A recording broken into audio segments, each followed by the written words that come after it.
où les animaux se livrent une guerre sans merci depuis des siècles. Dans cette région, la survie est très difficile pour les fauves.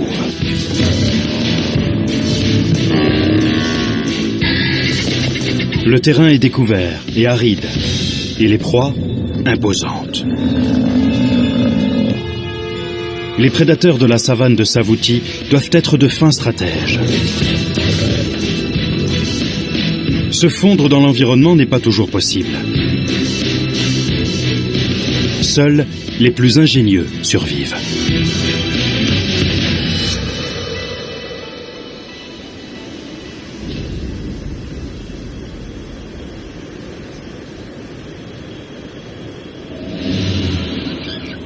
La plaine de Savuti, au Botswana. Un marais isolé, ceinturé par un grand désert épineux. Les proies sont attirées par cette oasis.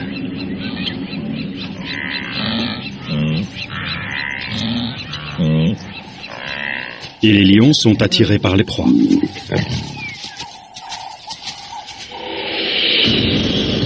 Voici la troupe du marais qui règne sur ce territoire. Saba est la lionne la plus âgée.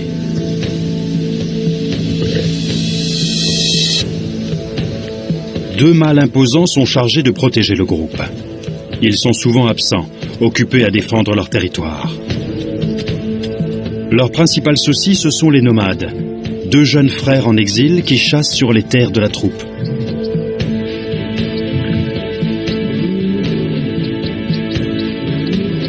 Et qui espèrent détrôner les mâles résidents.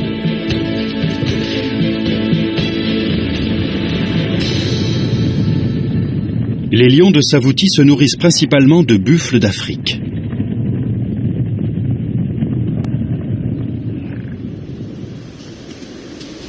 Les gnous quittent la plaine à la saison sèche, mais les buffles, eux, fournissent de la viande toute l'année, à condition d'en capturer.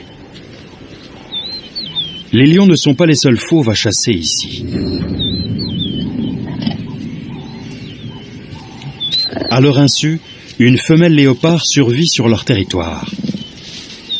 Nikita est maligne. Constamment à la recherche de proies, elle fait tout pour ne pas attirer l'attention de la troupe.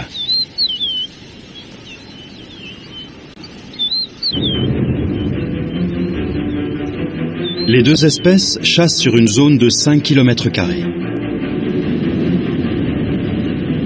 La plaine de Savuti abritait autrefois une mer intérieure. Une crête élevée à l'ouest, des affleurements rocheux au nord, et une ancienne rive à l'est forment une cuvette, une arène naturelle, où 3 zones de chasse se côtoient.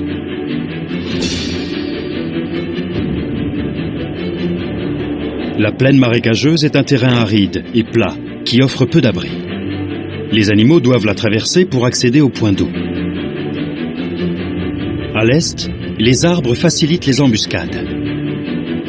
C'est le lieu idéal pour chasser le buffle. Dans la brousse, à la rencontre des bois et du marais, les conditions sont difficiles et les proies peu nombreuses. Les lions évitent cette zone et c'est ici que chasse Nikita. Elle a appris à exploiter le terrain le plus inhospitalier. Aujourd'hui, l'eau ne manque pas, mais dans un mois, elle sera évaporée et les gnous quitteront la région.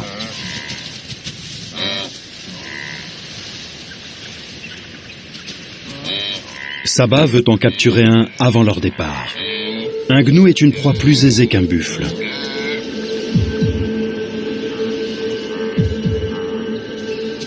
Saba et ses sœurs ont 8 petits à nourrir.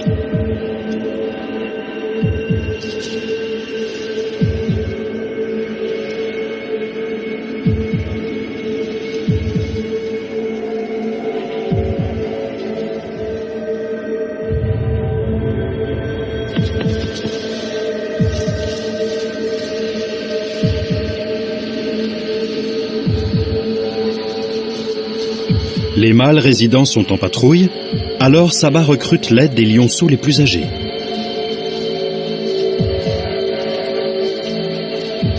Les lions de Savuti savent que leurs chances de réussite sont bien plus grandes la nuit.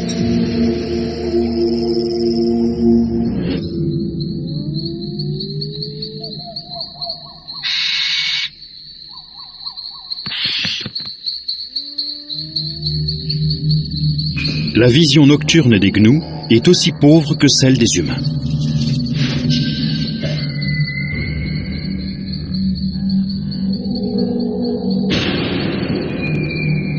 Ils fuient dans la pénombre, mais les lions sont sur le qui-vive. Nos caméras infrarouges filment comme en plein jour.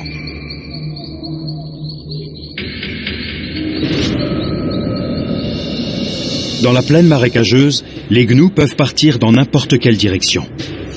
Au lieu d'agir seul, Saba opte pour une attaque sur 2 fronts. Avec une autre lionne, elle va barrer la route des gnous au nord, tandis que les 2 adolescents vont les prendre à revers. Si les 2 jeunes parviennent à rabattre les gnous vers les lionnes, la mission sera réussie.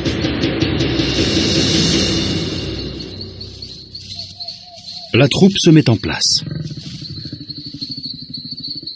Après avoir suivi les adultes lors de nombreuses chasses, les lionceaux savent ce qu'ils ont à faire. Saba se met en position.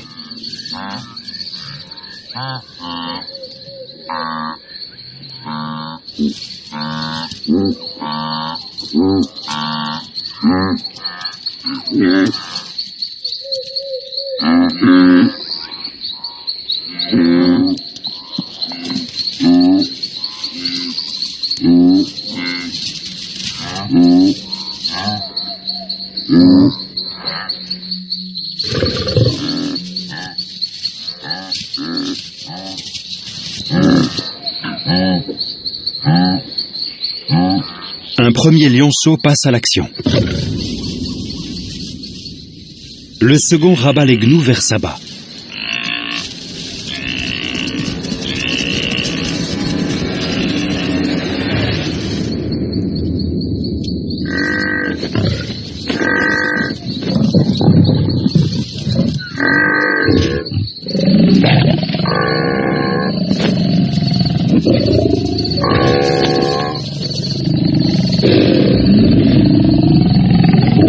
C'est une stratégie qui a fait ses preuves et qui est adaptée au terrain découvert.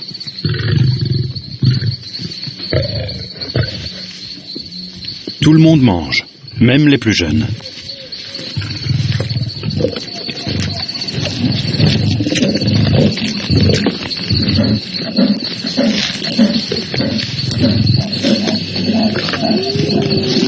Mais les nouvelles vont vite. Les hyènes sont les sempiternels ennemis des prédateurs victorieux. Le repas et la vie des lionceaux sont en danger.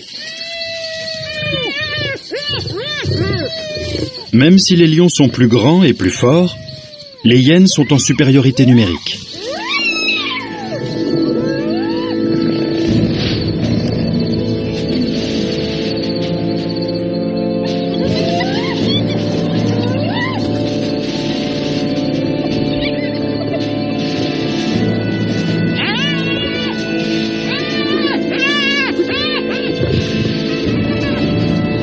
Saba a de bonnes raisons de protéger ses petits. Elle les défendra jusqu'à la mort.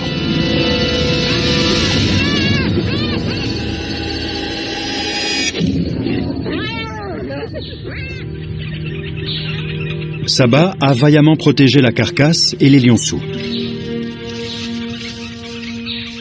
Mais la victoire lui a coûté cher.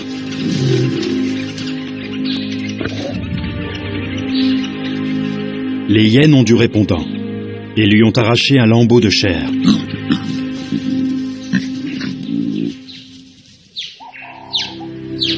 C'est une blessure grave qui pourrait la tuer si elle s'infectait.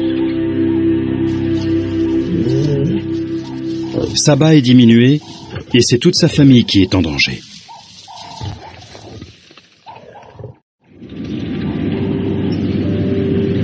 À la frontière nord du territoire des lions, l'ingénieuse Nikita part en chasse.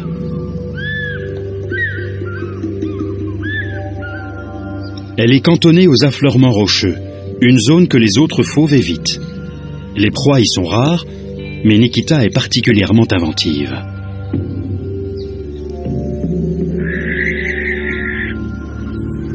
des chouettes effraient.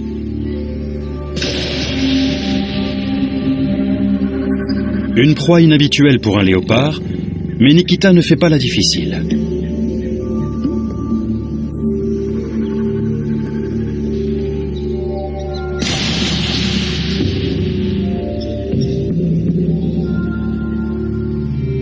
À 10 mètres de haut se cache un nid plein d'oisillons. Et pour eux, c'est l'heure de dormir. Nikita en ferait bien son petit déjeuner.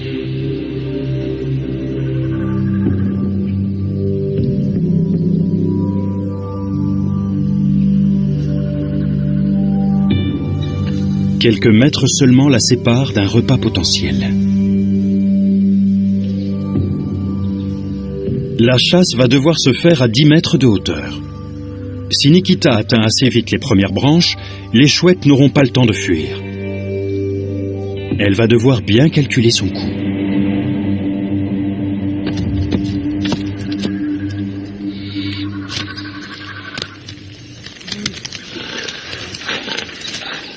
Les oiseaux sont cachés dans le tronc. Nikita s'attaque à leur porte d'entrée.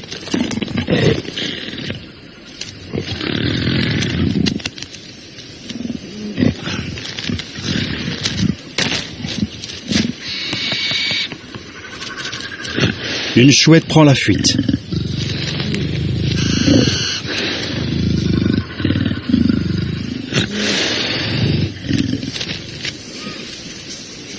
Le plan s'est déroulé sans accroc. L'innovation paye, même si Nikita n'a finalement pas grand-chose à se mettre sous la dent.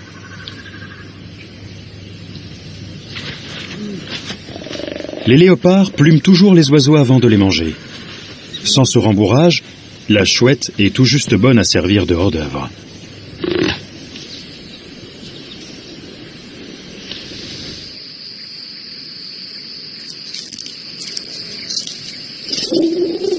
La troupe de lions se repose.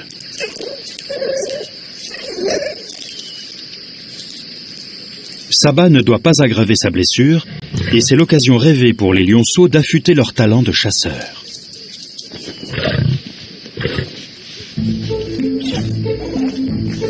Les interactions et les jeux améliorent l'agilité, la force et la coordination.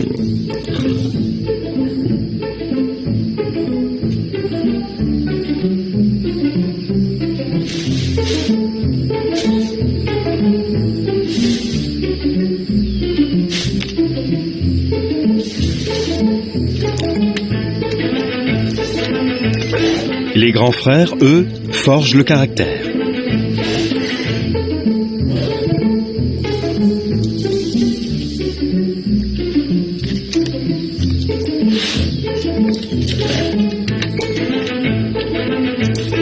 Seuls les prédateurs les plus résistants peuvent survivre dans la plaine de Savuti. Et bientôt les lionceaux devront accompagner Saba à la chasse au buffle.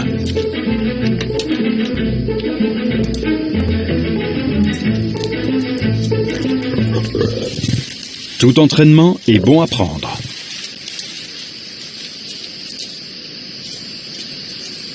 Il est l'heure d'aller boire.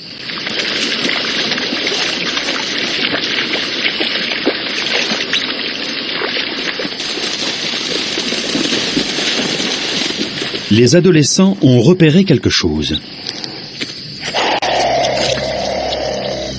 Cette maman Ratel et son petit ont choisi le mauvais matin pour venir se désaltérer.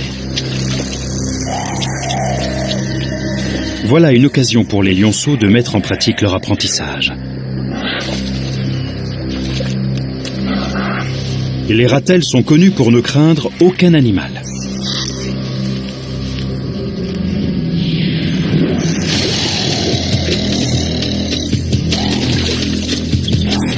Le courage des lionceaux va être mis à rude épreuve.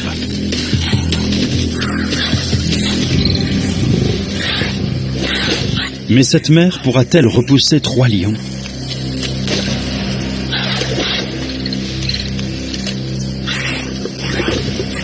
Elle fait de son mieux pour protéger son petit.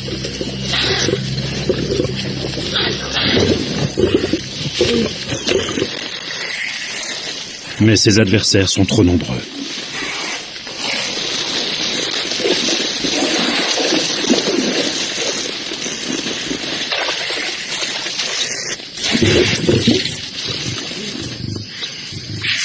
Un lion poursuit la mère hors du marais, tandis que les autres s'occupent du bébé.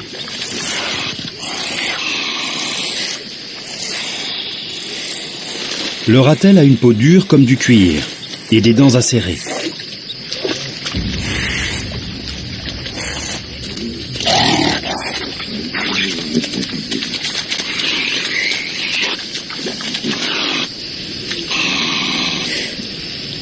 Mais la détermination des lions en vient finalement à bout.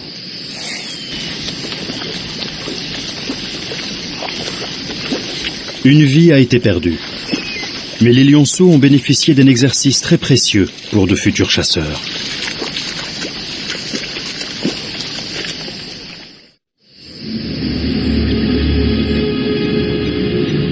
Le soir tombe et les proies tant attendues arrivent enfin. Les buffles restent ici toute l'année. Ils survivent en broutant l'herbe sèche qui tapisse la plaine de Savouti. Le troupeau se dirige vers les bois, l'endroit idéal pour une embuscade. Mais les nomades ne sont pas loin. Ils ont senti les buffles et foncent droit vers les arbres en traversant le territoire de Saba. Les mâles résidents sont absents. Saba a besoin d'eux pour défendre sa famille. Diminuée par sa blessure, elle ne peut pas se permettre d'affronter les nomades et les buffles. Le risque est bien trop important pour le groupe.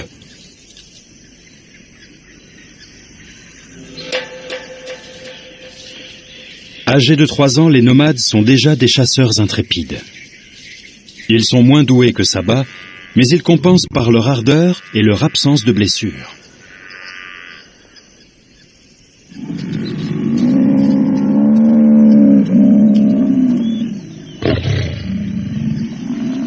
Pour 2 adultes si jeunes, abattre un buffle est quasi impossible. Bon nombre de lions ont été empalés par les cornes pointues de ces ruminants.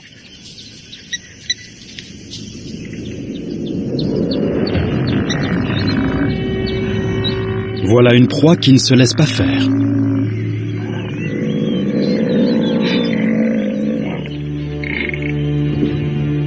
Les nomades vont narguer les buffles jusqu'à ce qu'ils soient certains d'avoir l'ascendant. À la nuit tombée.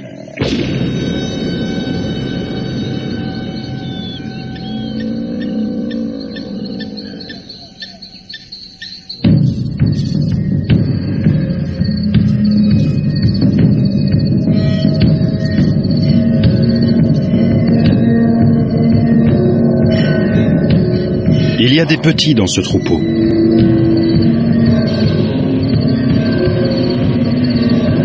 Mais ils sont sous haute protection.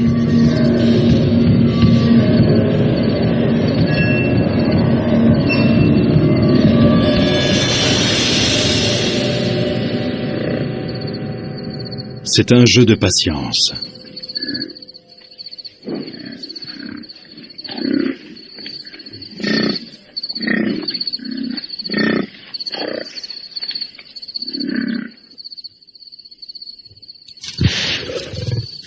Mais la patience n'est pas le fort de ces jeunes mâles. L'un des nomades passe à l'action.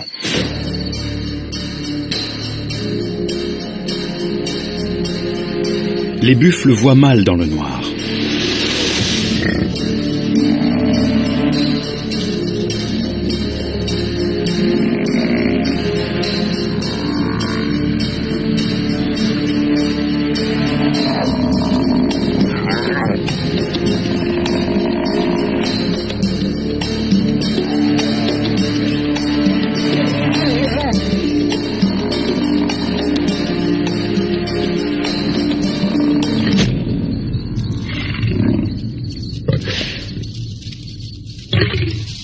Le troupeau sait qu'il doit rester soudé.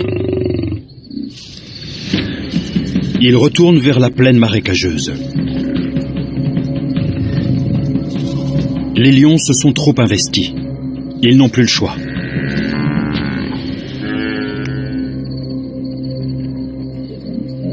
Un mur de cornes et de sabots se dresse devant eux. Soudain, ils repèrent un bufflon. une cible. Les deux camps se jaugent. Les nomades doivent isoler le petit du troupeau.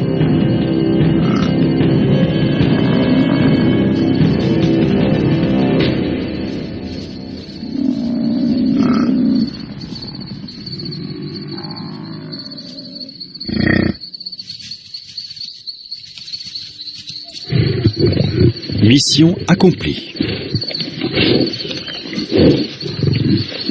Mais alors qu'ils plantent leur croc dans ce repas durement gagné, des cris retentissent. Signe de danger.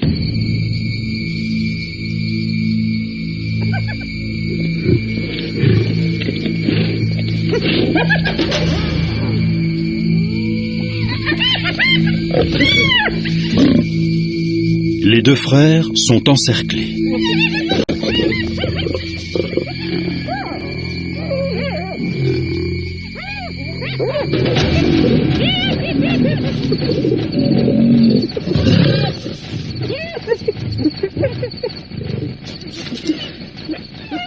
Mais bientôt, les hyènes seront le cadet de leurs soucis.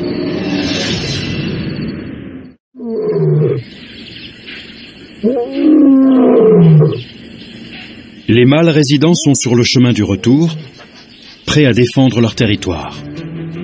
Ils étaient en patrouille dans un autre secteur et ont raté l'intrusion des nomades. Avec 150 km² à protéger, débusquer les intrus est un peu comme chercher une aiguille dans une botte de foin.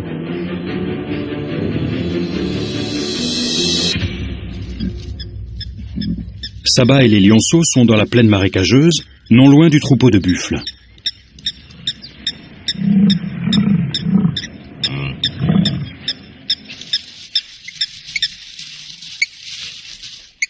Les petits observent avec attention ces colosses qu'ils devront un jour savoir abattre.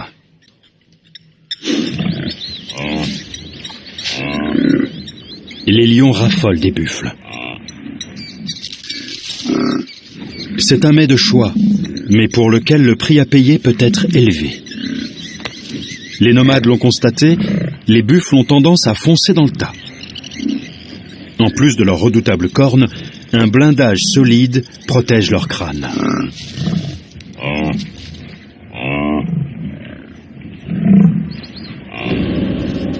Saba sait qu'elle ne peut pas fonctionner à plein régime avec sa blessure. Si les mâles résidents étaient là pour lui prêter main forte, elle n'hésiterait pas.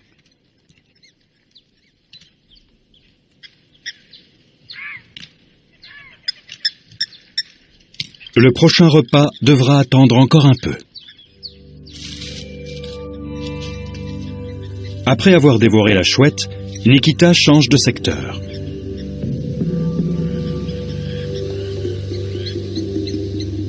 Elle est en quête d'une proie plus consistante.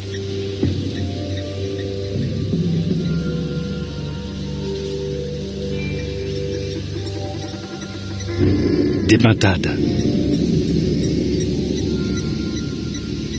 Elles sont dodues, lentes et vivent au sol. Voilà qui est réjouissant. La chance lui sourit. Les volatiles sont occupés à chercher de la nourriture et Nikita est bien camouflée. Mais les pintades ont un envol très rapide. Nikita doit donc approcher suffisamment près pour les saisir au vol.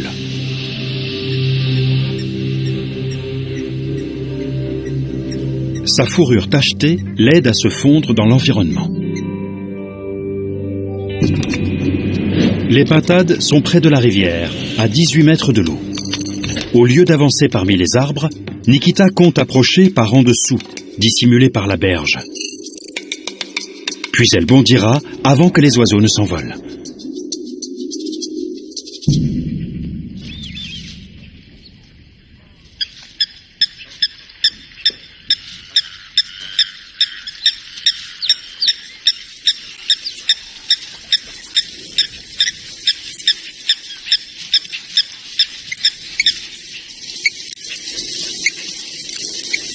Elle escalade furtivement le talus.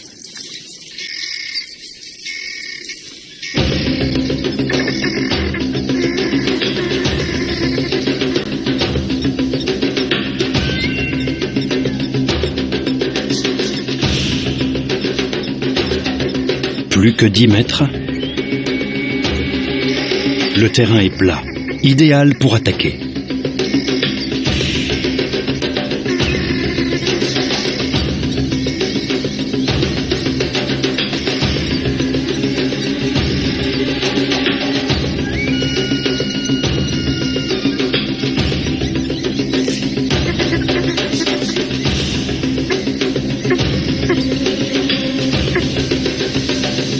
Mètres.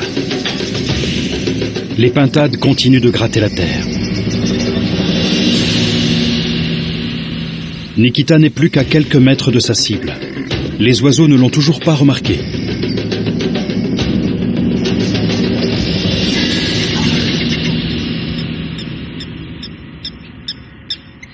Ça y est, une proie.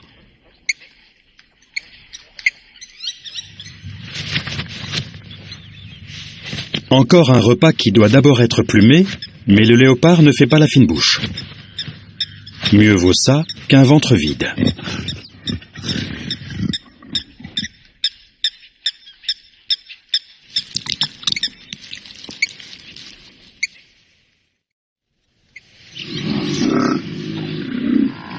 Les buffles sont retournés sous les arbres. Les estomacs des lions commencent à crier famine. Mais en l'absence des mâles résidents, la troupe préfère patienter.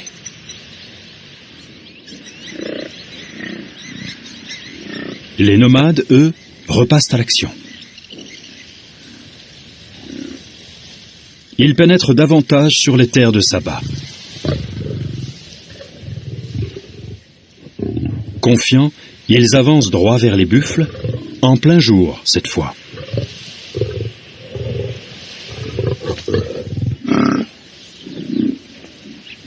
Les ruminants sentent le danger, mais les herbes hautes camouflent parfaitement la progression des deux frères.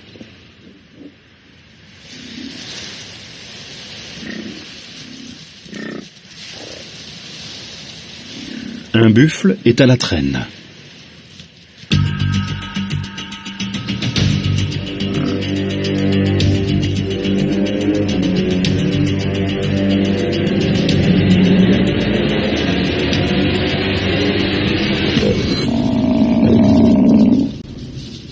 Le lion n'agrippe pas suffisamment bien l'arrière-train du buffle qui parvient à se libérer. Le troupeau resserre les rangs. Il montre à quel point il est impénétrable. Mais tout n'est pas perdu. Le buffle a été blessé par l'attaque.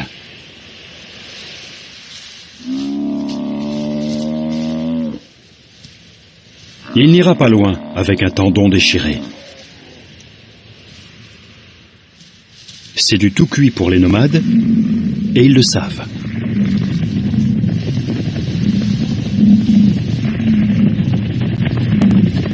Pour s'assurer la victoire, ils vont attendre le meilleur des camouflages, la nuit. Saba et ses lionceaux traquent aussi le troupeau. La faim les tiraille, et ils ne peuvent attendre plus longtemps le retour des mâles résidents.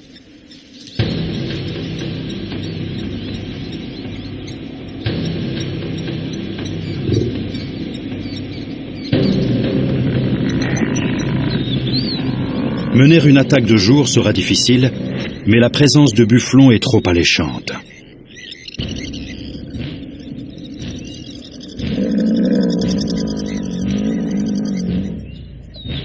C'est la première fois que les lionceaux vont chasser le buffle, et leur sécurité est la priorité de Saba. Les enjeux sont importants. Elle doit déchiffrer avec précision les mouvements des ruminants.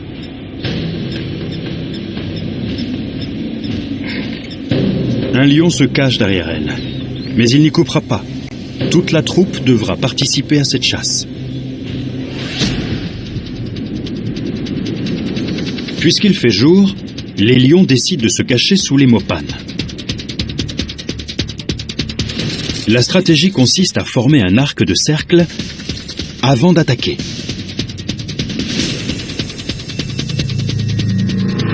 Les buffles ne sauront pas où donner de la tête. Ils fuiront dans toutes les directions.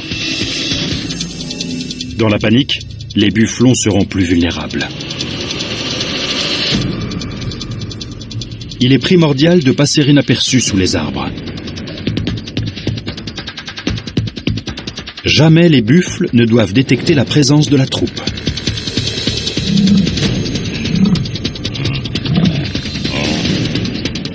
Le choix de la cible est également capital.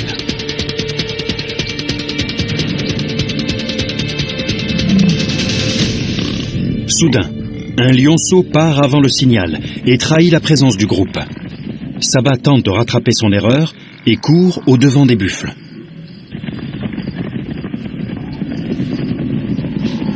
Un autre lionceau se retrouve sur leur trajectoire.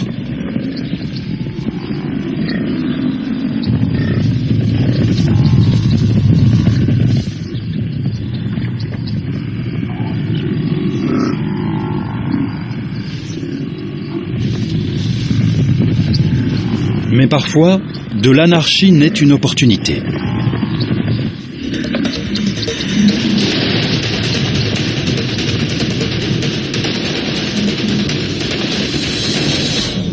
Saba a su la saisir. Les lionceaux se jettent sur la carcasse.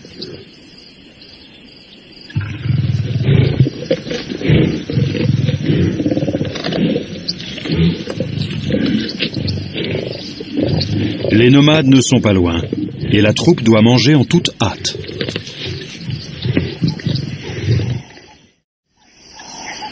La nuit tombe sur le Savouti et la pénombre joue en faveur des prédateurs. Nikita espère bien en profiter.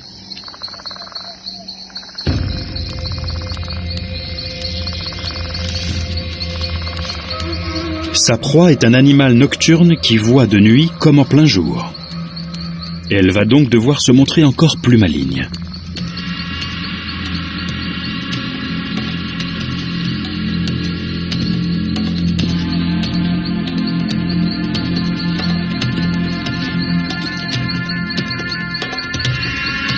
Le lièvre des buissons va bientôt quitter son terrier pour chercher à manger.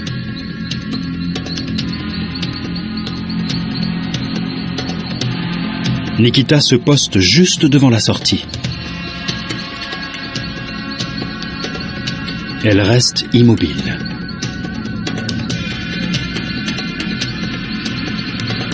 Aura-t-elle la patience nécessaire ?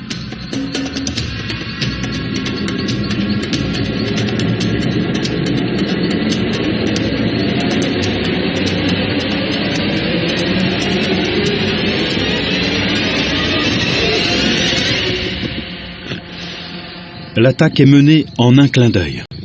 Les dents plantées dans le poitrail du lièvre, elle l'empêche d'émettre le moindre son.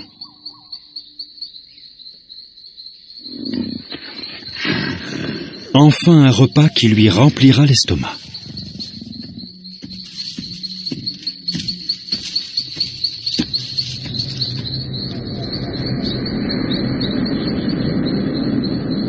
À la lisière des bois, la traque des nomades reprend. Ils rabattent les buffles vers les arbres.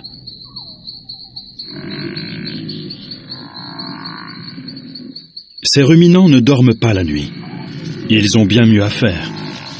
Repousser les chasseurs nocturnes.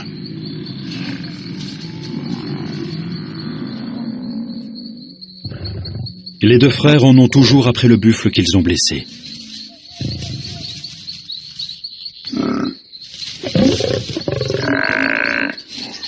Mais il est gardé par une armée de congénères.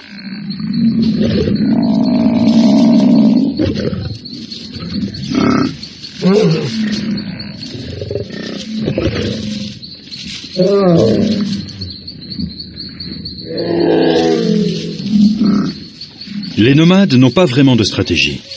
Ils sèment la panique.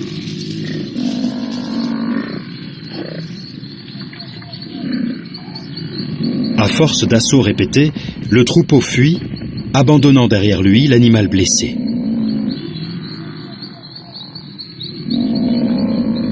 Les deux lions tentent leur chance.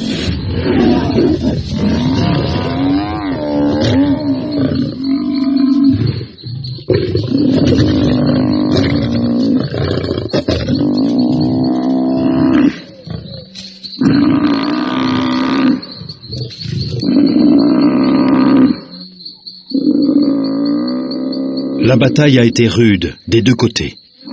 Tuer un buffle adulte est toujours un tour de force pour un lion.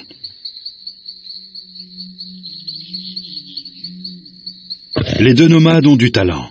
Et pourtant, le savouti n'est pas tendre. Ils n'auront plus besoin de chasser pendant au moins 3 jours. À condition de pouvoir garder leur proie.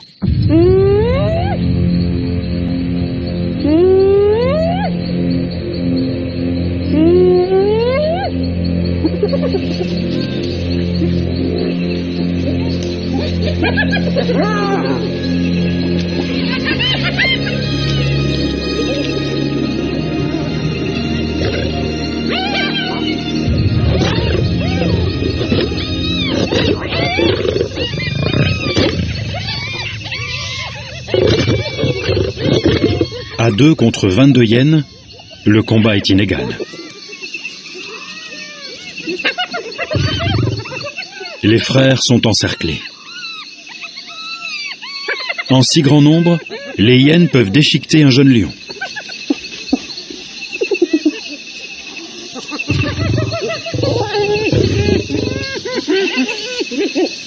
Les nomades protègent leur repas de leur mieux.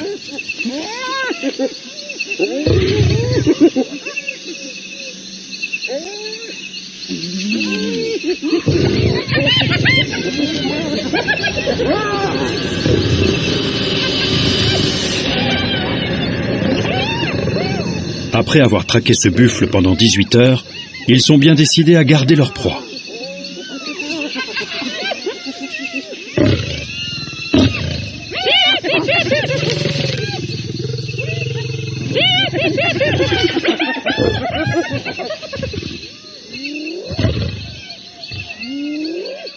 Les hyènes finissent par reculer.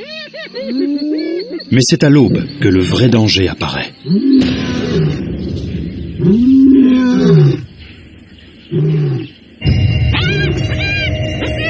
Même les hyènes ont peur. Le combat de la nuit a trahi la présence des nomades. L'un des mâles résidents est enfin de retour. Ce n'est pas à la carcasse de buffle qu'il s'intéresse. Ce qu'il veut, c'est récupérer son territoire.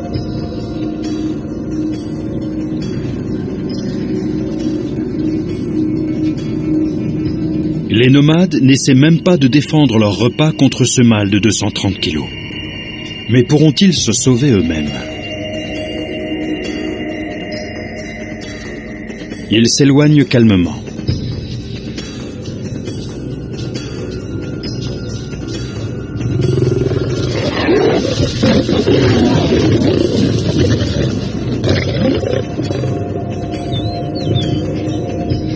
Cette démonstration de force est un avertissement.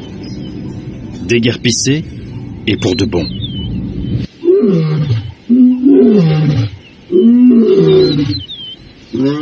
À présent, le lion appelle le reste de sa famille pour le repas. Après presque une semaine d'absence, il est enfin de retour. L'accueil est mitigé. Un salut rapide restaure les liens. Il leur a au moins fait gagner un repas.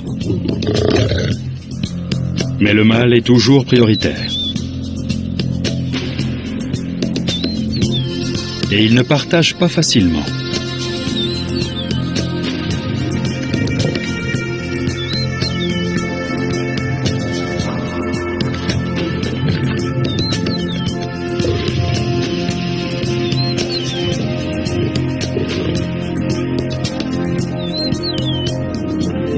Lorsqu'il est rassasié, les autres saisissent leur chance. Mais il ne reste pas grand-chose après le passage des nomades et du mâle. La troupe doit repartir en chasse et abattre un autre buffle. Le troupeau est à la lisière des bois et se dirige vers la plaine marécageuse.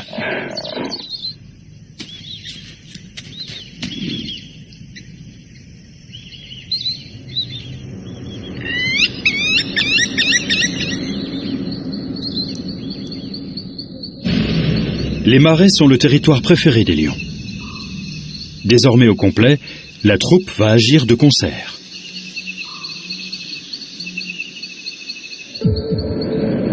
Les lions vont attaquer sur un seul front. La plaine ouverte est assez grande pour leur permettre de lancer l'offensive, tout en gardant derrière eux une zone de sécurité où ils pourront battre en retraite, sains et saufs.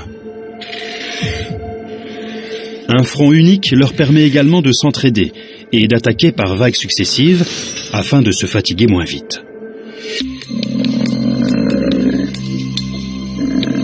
Les buffles ne voient pas les lions dans le noir, mais ils sentent leur odeur.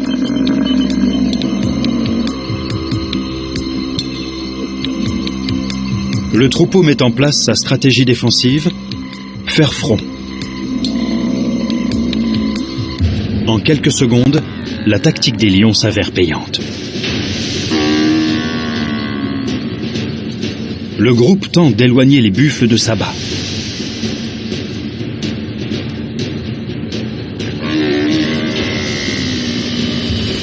Mais la proie lui échappe.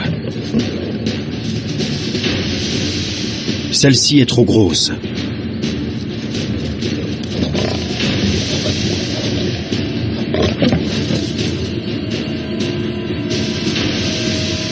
Le mâle résident tente sa chance.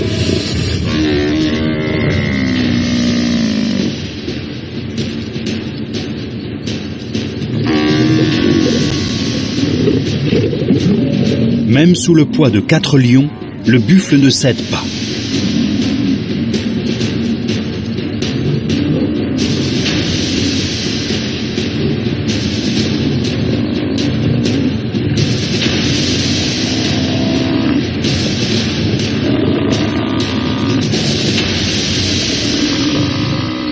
Après 2 heures de lutte acharnée, le combat est enfin terminé. Le mâle résident n'est peut-être pas le meilleur chasseur, mais sa force est toujours utile. Toute la troupe profitera de ce copieux repas pendant plusieurs jours. Saba a prouvé qu'elle était une chasseuse exceptionnelle. Sa blessure est presque guérie et les lionceaux s'améliorent de jour en jour. La lionne est prête à affronter les nouveaux défis que la plaine de Savouti mettra sur sa route.